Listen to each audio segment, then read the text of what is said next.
Hey guys, welcome back to my channel and hello again everybody. Alrighty, today we are doing a review and a walkthrough or flip through of the Tarocchino Mitelli.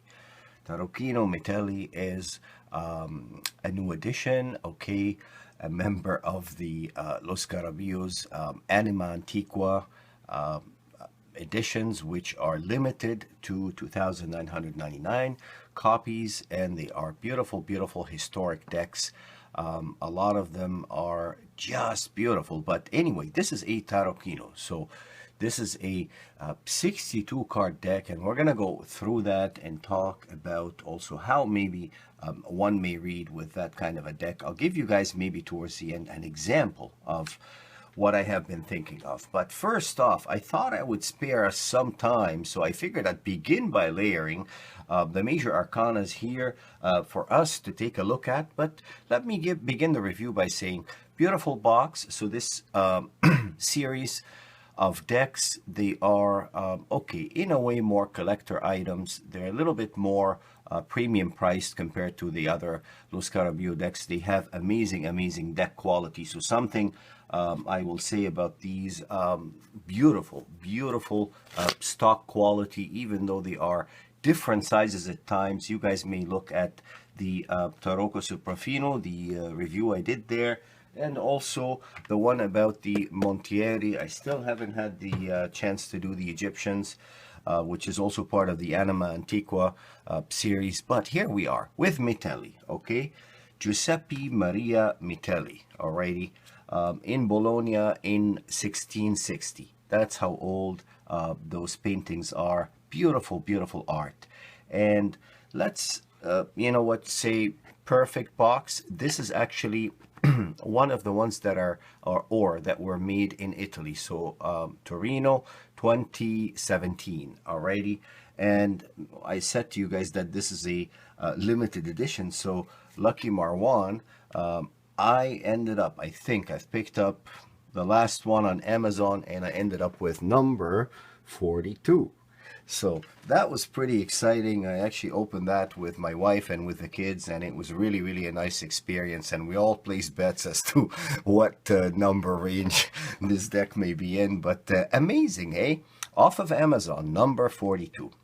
It's authentic, it's legit, everything. They come, as always, with a nice, thick little book here that has multiple languages. I think they're expanding their language. I see Japanese here, so 1, 2, 3, 4...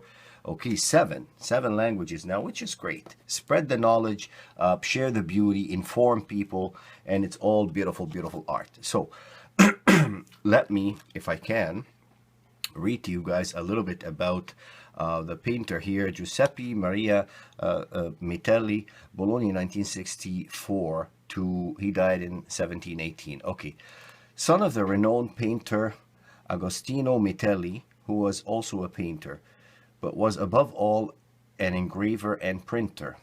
He was the author of lush production of prints with generally popular subjects portraying scenes of everyday life, sacred and profane allegories, political satire, proverbs, and popular games, often with a moralizing message and sometimes calling attention to the uselessness of earthly possessions. How interesting. So that's kind of a little bit about him.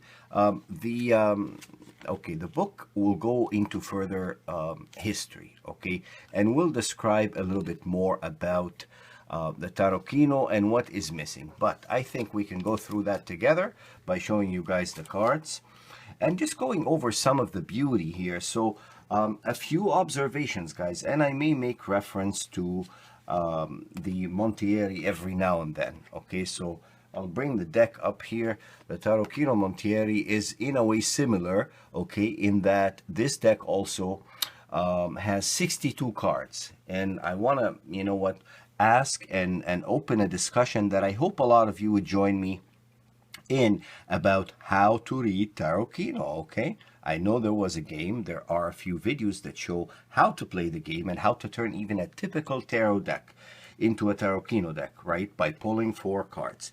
Now let's talk about the major arcana here, and after that we'll look at how to do the reading. Now, okay, Beginning with, I left the Fool on the side, okay? And we can look at the Fool last, but we're beginning with our Magician. And the Magician is quite interesting. The color tones you guys are already seeing here, those greens and reds, the earthy background, the just, what's the word? There's detail, but then it's abstract, and then it's not abstract because there are elements of, you know what, certain themes that keep repeating, okay? There's a style, he's got an amazingly beautiful style, but I'm just taken always by these earthy colors. So to the extent that they may represent the fall, I just like those red brickish, you know what, again, earthy, the greens, the combination. He's obviously fascinated by the combination of this kind of red, green, if we call that red even, green, and with the earthy background with a yellow, so you could see it here in that dress. But let's say this is our Magician, a street performer, and after the Magician we go through not a High Priestess, we go through a Pope. Okay, so two popes in this deck. Again, elements of politics and elements of you know what, situations where respect for the institution of the church would have been necessary at times. With Montieri, his deck got burned all over because of certain political messages. So those considerations as well. So we begin with a Magician who's a street performer, and then we have a Pope, and then we have an Empress, alrighty, holding a globe, and then also we have the Emperor. Very interesting in that their bodies appear, like for some reason, I don't know why, but I get a good vibe for the length of people's heights here, or their heights. Yet, the card, that could be I don't know, an optical illusion or something, because the stalk is also a little bit longer. It is not as wide, it's narrower, hence I love him. But I get this sense of their height, the might as well, okay? So we may see those energies. Let's look at body postures and also see if that height message continues here, which I think it does. And then we have now the Pope again, instead of the Hierophant, and then we have another Pope here. And then we have, I believe we have Cupid here. And then we have, so representation of love or the lovers, and in an abstract sense. So when you guys read with, you know what, the historic Italian decks, when you read with Marseille, these concepts will change. It's not the pixie-only lovers, where it has to be this or that, and two people are trying to meet and so on. It could be the concept of love. So one thing on its face, I'm going to say I love and appreciate about these decks, although I try to stick to structure. But when there is structure and you have two popes as concepts to play with, why not? It's a different kind of a reading. But if you know the rules, if you know your tools, you can play the chess game, even if you have less, you know what, this and that. Anyway, from Cupid about love to the Chariot, and the Chariot is interesting. It's again the concept, right? So this is taking us back to what? 1660, alrighty? And from back then, those were the concepts. And then we have Justice here. And again, I'm continuing to sense the height, except where the body language is a little bit weak. Okay, so Justice is right here, beauty. And then we have call them the Hierophant if you want, but a wise person, okay? And then we have the Wheel, alrighty? And then after that, it is Strength. Again, I get the height of people when they are somewhat in a positive or an empowered stance somewhat. Not here, and interestingly, not necessarily with the Magician, if you want to call them that. Now, to what we could call at times the Hangman, he says the betrayed man. This is someone, or you know what, the person who really needs to wake up. So that's a representation of that. It's not the Tower, mind you. Even though this is what I would call, truly, if I follow Petisci's definition, a rude awakening. This is a rude awakening, if there's ever an awakening. But yeah, so the element of, in my humble view, betrayal, backstabbing. Okay, that's not a fair fight that someone can put when they are asleep. Anyway, transformation or death. Alrighty, and then right next to it is a beautiful, beautiful temperance card. Now, here is the scoop. I'm about to use these and begin doing sample readings, so I really won't mind pushing these up and not minding the order because I'm about to start shuffling right after. So we looked at those. Let's move 7 up and bring us closer to completing the major arcana, and then we will follow with the court cards and the suits and go over the beauty of the color tones which Metelli has put there together. Okay, so after, we're going to have the devil. After the devil, this would be a representation of the tower in a way, but there is a bolt of lightning there, and this is the person being struck, if you will. And again, here's what may appear more. This is a beautiful card, guys. Like, look at this first off. So earthy, and then there's the blue and the whites and the stars. But that's the star. This beauty. Let me see, we are in frame. Yes, we are. That's the star. What a beauty. I can already be in that scene. I already feel the stars. I already feel like this is so real, so something you can smell on, you know what, on a field, walking at night and being guided and finding the inspiration on a journey. How interesting. But it looks more Hierophant-ish, if you will. Okay, here's the moon. And again, the height. Look at that. I don't know why. The perception here, she gives me height. Even the dog is a taller one. Anyway, not that there's any issue, but just an observation. They can be tall. My wife would like to laugh if she could hear this, and she would say I'm a little bit challenged. So I'm 5'10", and you know what? That is a very, very good height, according to my book. Anyway, that reminds me of the caterpillar again. Here is the sun. That was a side snippet. Forget that. Here's the sun. Again, standing tall, standing moderately tall, standing 5'10"ishly tall. How is that? Perfect sun, perfect 5'10" figure, just like me, okay? And then after that, judgment, okay? And here's the world, and I believe, Senor, representation of Atlas, okay? So here's the world, and look at how tall I am compared to Atlas. So look at that. I love it. Perfect, perfect. Okay. And now to the Fool. Alrighty, so here's the Fool card. It's interesting. I feel like the Fool is just out there. There's not even the element of a journey. He's just out there making noise. Okay? The mad person, the persona of the Mad Hatter, if you will, in a way. But not even having a shop, not even having a profession. The madness that brings about spontaneity, that brings about creation at times, that brings about manifestation at times, the uninhibited thought process, the thinking without limits, the dreaming without hindered thoughts by rational processes.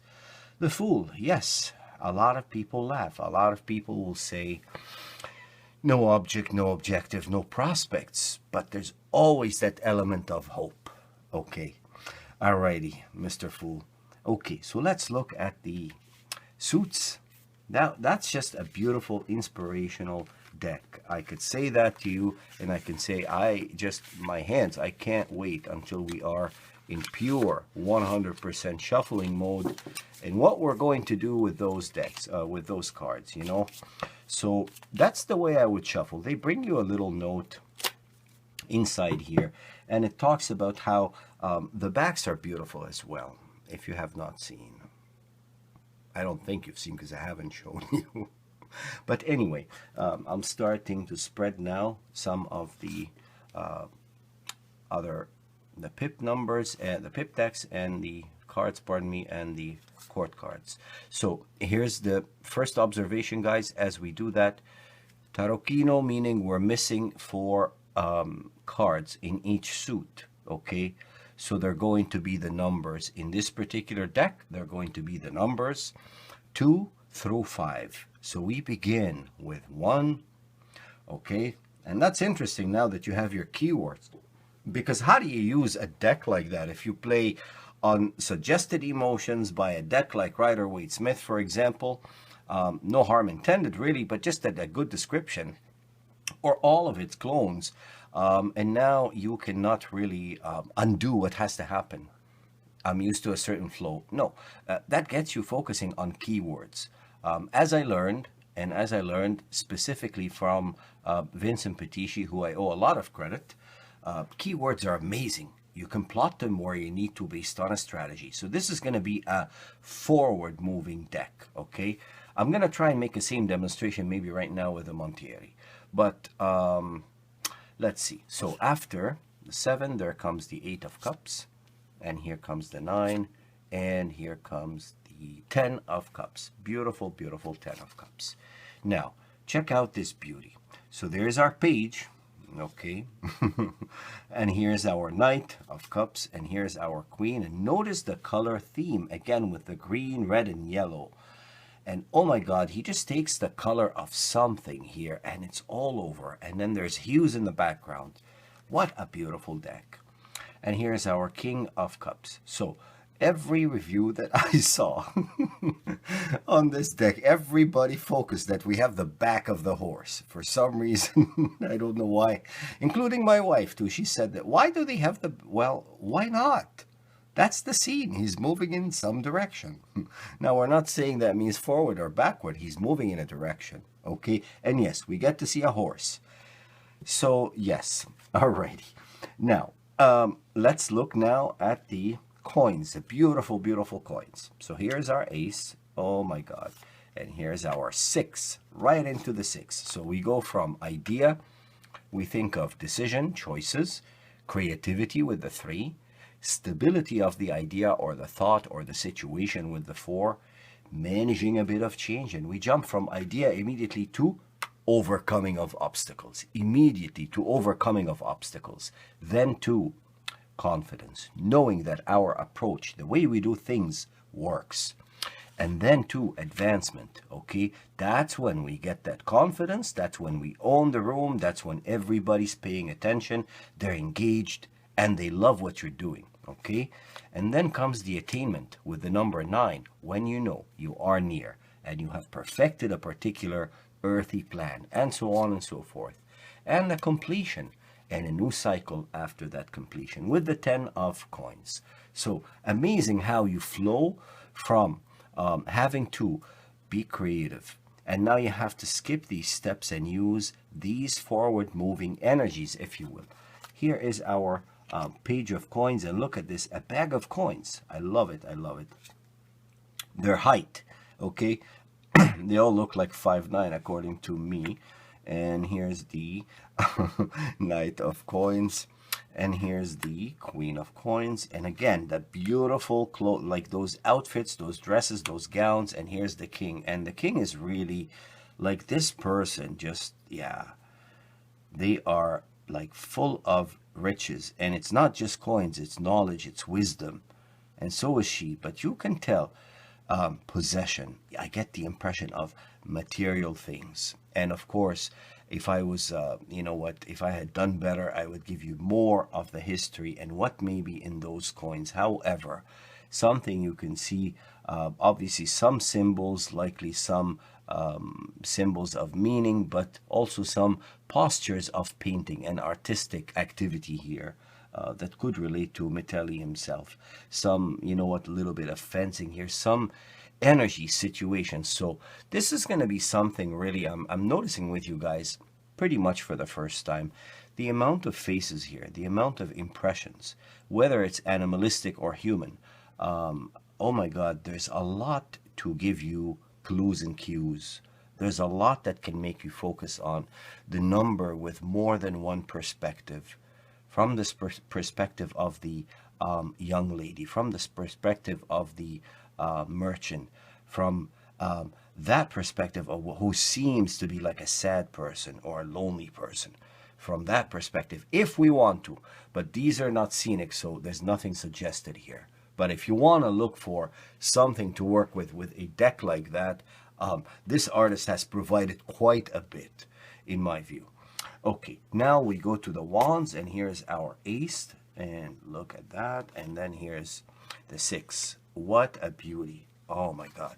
And then here's the 7 again. And here, look at that, the 3 and the 3, and then there's the 1 here for the 7. And here's the 8, okay, 8 of wands. In a way, representative, you're on the ladder, you're advancing, okay, if that even represented a ladder. And here's our 9. And here is our 10. I love the inclusion of the light blues here. I really, really love those. Page of Wands, ready, happy, bubbly, just up there, having had a good breakfast, a good night's sleep, full of energy, and life is good, and life is stable, and they are ready to learn and active. And they probably don't have any restrictions as well. Okay, and here's our Knight, and again, they have blue now. And okay, that posture on the horse, this is someone in such control. And here's our Queen, and she's out to do business. And here's our King of Wands. Beautiful inclusion of the blues, except for the page here.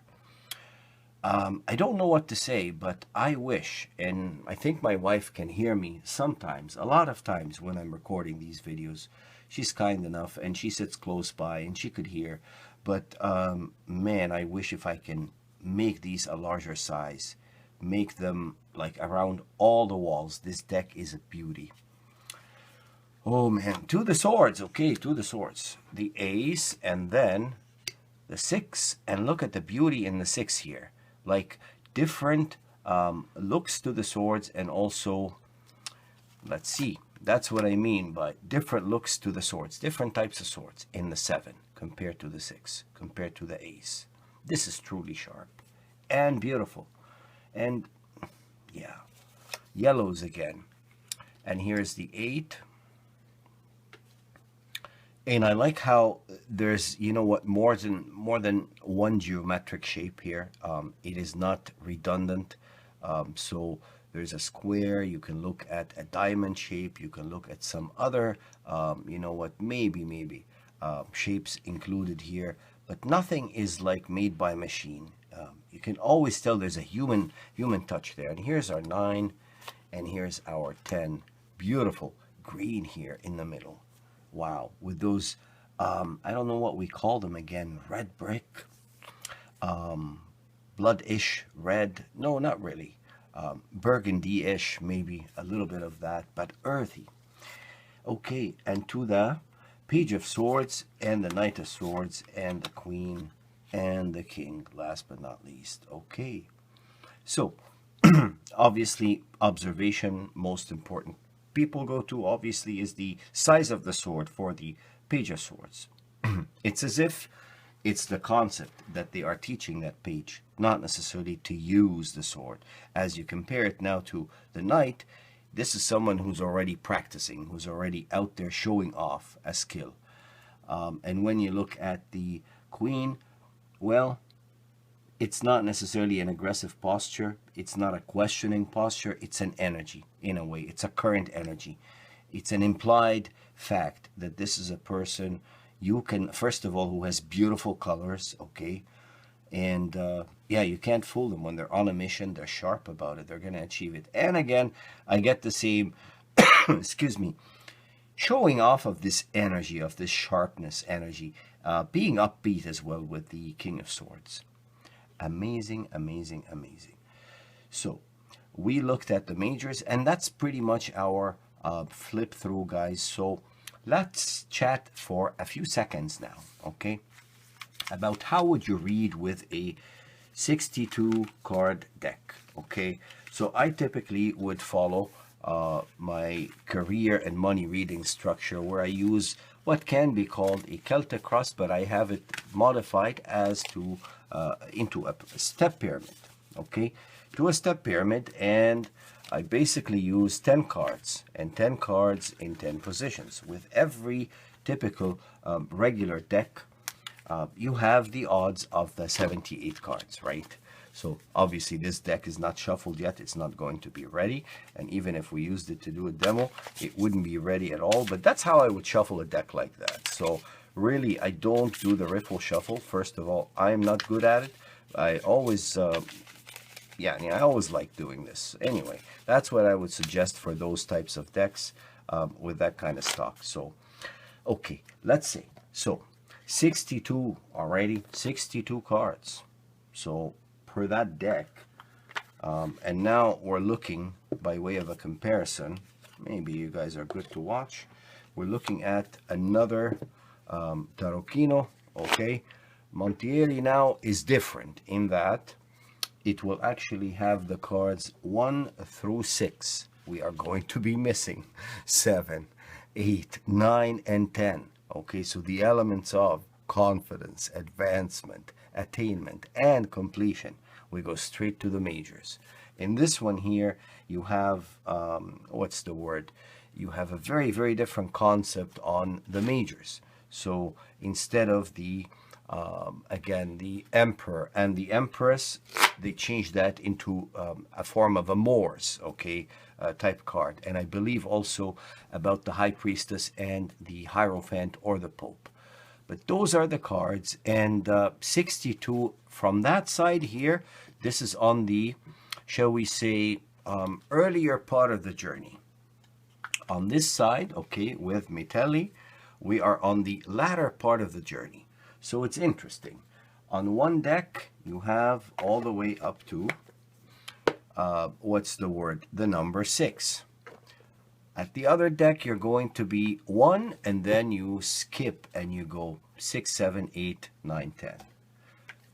Metelli and Montieri. How do you guys think you would use for spreads? And tell me if you guys are a fan of, and if you are like me, a lover of card spreads, doing readings, yes, intuitively, but also having a structure, a plan for how you're going to answer a certain question. Tell me how you would use them. I would love to hear from you on maybe how, what kind of a spin you think that would put on a 3-card spread where the odds are changing like that. What kind of a spin this would put maybe on a Celtic cross. I don't know if you do horoscope spreads, but I do. And boy, that would change them completely. So I'm actually excited to try and do a horoscope spread with one of those. But the interesting part, and that's also another point I want to hear from you on, is, again, how would you position which deck to use? If you have both and one of them leans forward, okay, like the Metelli. 1, and then we go 6 through 10, versus the Montieri, where we go 1 through 6, and then we go straight to majors. How would you position the use of these on what type of readings, with what type of reading, I should ask you, would you use which type of deck if you had the choice? And guys, hey, if you don't have these, and if we happen to run out of them, the way you would make a, you know what, a tarot deck, a Tarocchino, is basically by reducing 4 cards from each suit. So you can do the same, and now you have the option of going from the, shall we say, beginning after 1, or even taking the 1 through, you know what, 4, if that's what you want. But I think those are interesting setups that we can give a try, and I will probably be doing some sample readings soon and ask for your opinion. Thank you so much, guys, if you watched, and would love to get your feedback. And of course, as you always know, we do love you madly. And bye for now.